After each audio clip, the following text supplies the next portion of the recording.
is what it is. Good topic though, bro. Yeah, definitely.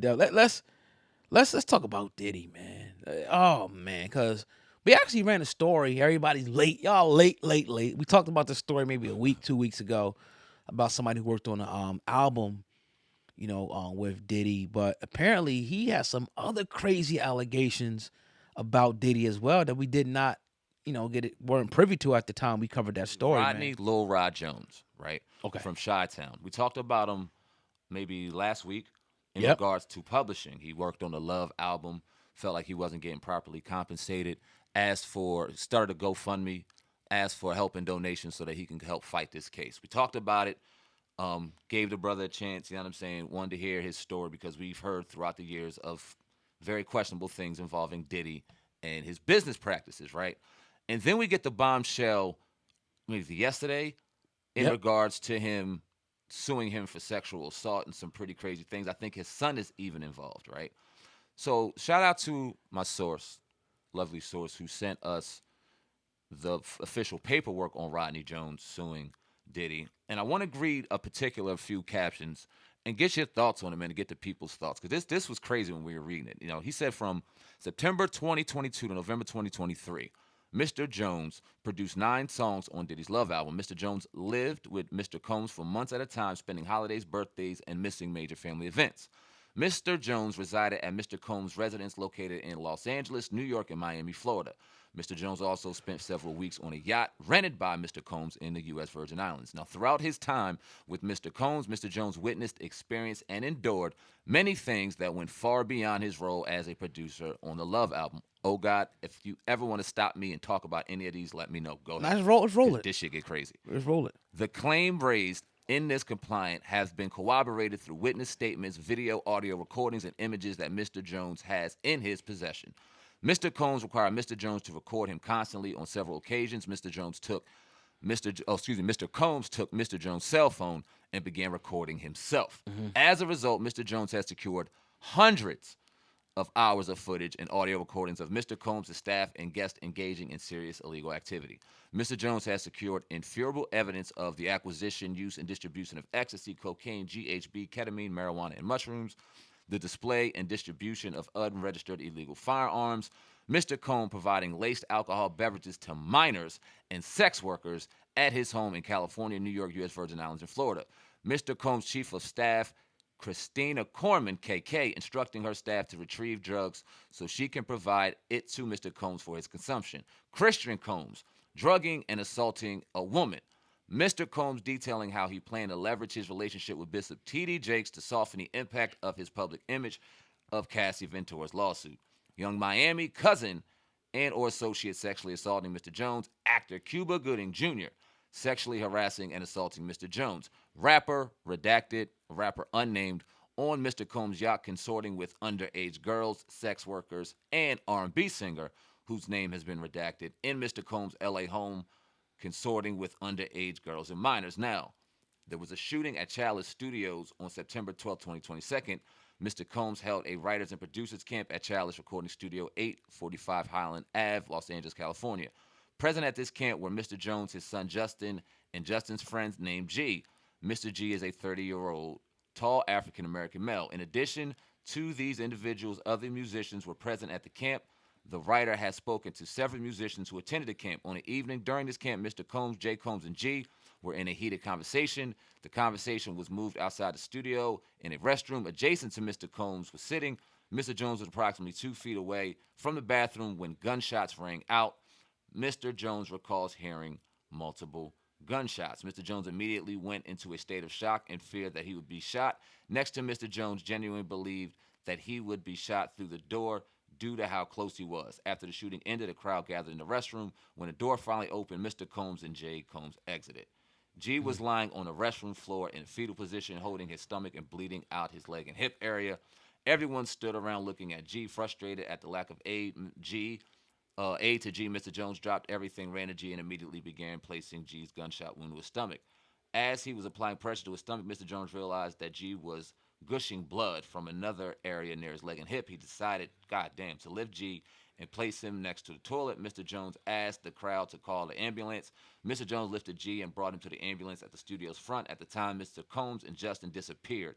to another part of the studio. Mr. Combs gave strict instructions to inform the police that he had nothing to do with the shooting. He also found Mr. Jones to lie. He also forced, Mr. Jones to lie to the police by telling them that G was shot standing outside the studio, driving by Jason. There's a lot more to this paperwork. It's 73 mother effing pages. Yeah, we let the lawyers and shit read all that.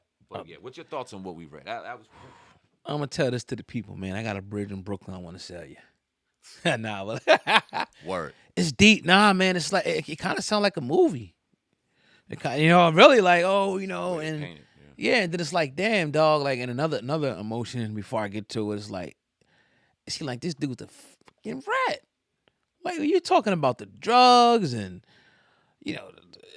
that's one thing, and I get it, and I expect, you on a yacht, Miami, Virgin Islands. I expect if you're a rapper, for you to have drugs, women. I mean, we all been around that shit and parties and shit at a point in time, right? The thing that's disturbing to me, that none of that. I mean, I expect that, but when he's talking about serving alcoholic beverage to underage, to me, I don't condone that. If that's true, and he can prove it, then that's a serious problem. It's something it's telling me, man. I kind of don't believe it though. A lot of it. Now you're saying you got the footage and whatnot, and that's one thing. If you have it, you have it. None of us can refute that. If it's saying, but who sits around and like records hundreds of hours? People doing drugs and all this. Like, were you sent in or something? Like, what's really going on here? I don't know, man. It's like the more people that come out, I'm starting not to believe they shit. Yeah. I'm starting to believe that this shit's a money grab. Because you got the one also that not related to the situation. That's the Jane Doe. Don't want their name out there. Like, nah, we need to be able to know who the hell you are. Yeah. At least we know who this dude is. Yeah, So we know he's asking for money for a GoFundMe and whatnot. He was claiming that he didn't get the proper rights he helped Diddy with the Love album and all that. This whole other part is different, man. And it's very hard for me. We can read shit all day on the affidavit, on court documents, but until we get to see something, until it's confirmed by authorities that it's video of Diddy doing X, Y, Z, I just don't believe this shit, man. To me, it's outlandish and it's looks like a money grab. I hope I'm wrong. No disrespect to the alleged victims, but I just hope I'm wrong. It's crazy when you bring up the Fed part, right? Because it's one thing to be sexually assaulted and have that on video or have that on record as far as hospital records. It's one thing that this chalice shooting situation is very interesting. You know what I'm saying? There should be medical records for that. If G's still alive, what's going on with that? Can he corroborate the story?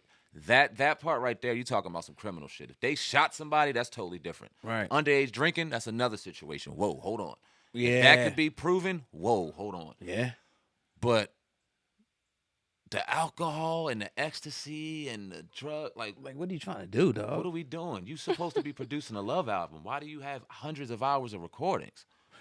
Hundreds of hours of hundreds of hours? And then he recorded hundreds of hours? Yo, if that's fact, then okay, maybe you got something. That's a little weird, but how deep does this go? Yeah. How deep does this go? Was this sent by one of these liquor distributors or somebody to make sure that Ooh. How deep does this go? Yeah. Because we're never saying that these people don't got skeletons, but who's out here exposing them is very interesting, man. Right. I don't condone the underage, like you said. I agree 1,000%. And that shooting situation is very, very interesting. Outside of that, yo, let's look deeper into this shit. Yeah. Whoa. Yeah. It's interesting stuff, man. I'm not saying he walked in that situation like that, but let's say once he got in there, they seen maybe he was a little bit of the one that could, all right, that's him right here. Let's go holler at him. Whoa, man, I don't know, bro. Yeah. It's more than interesting. It's a damn saga at this point. And it's like, it almost seems like, all right, now the floodgates is open. Let's just make up shit now and get this bag. Yeah. And I hope it's not that. Now I know a lot of people are going to say, "Oh, nah, y'all crazy." Diddy got none of us were there. Talk about None of us were there. You just going off a hunch and a feeling, and none of that shit stands in court. They're going to need concrete evidence, and if there is video of what this guy is alleging, we're gonna find out very, very soon. Because if it's video, it's in the hands of the authorities right now. Yep. And if it's all the stuff that this guy's saying, then the arrest warrant should be coming down for Diddy very, very soon. Facts. Talk about it. Because he's How serving, not? allegedly, right? Alcohol, somebody got shot, alcohol to minors, drugs. And if you're serving alcohol, you know they're getting the drugs. Yep. So it's like, yo, what's really like, come on, man. That's So on camera. Yeah, somebody's going somebody to jail. going to jail. He's getting locked up. Yep. Now he may bail out, but he's going to get locked up. Now I know Diddy's attorneys are maintaining that all this shit is bogus. It's a money grab, but again, the timing of him flexing his muscle and trying to call out Diego spirits, wine and spirits, to all these allegations and lawsuits dropping, to me is just very ironic. Very, very. Yeah. Because as soon as he woke up the next morning, he stepped in a bed of landmines. Bang, bang, bang, bang, bang. Got you. Who got the power now? It's interesting, man. We're going to keep it up and keep it updated.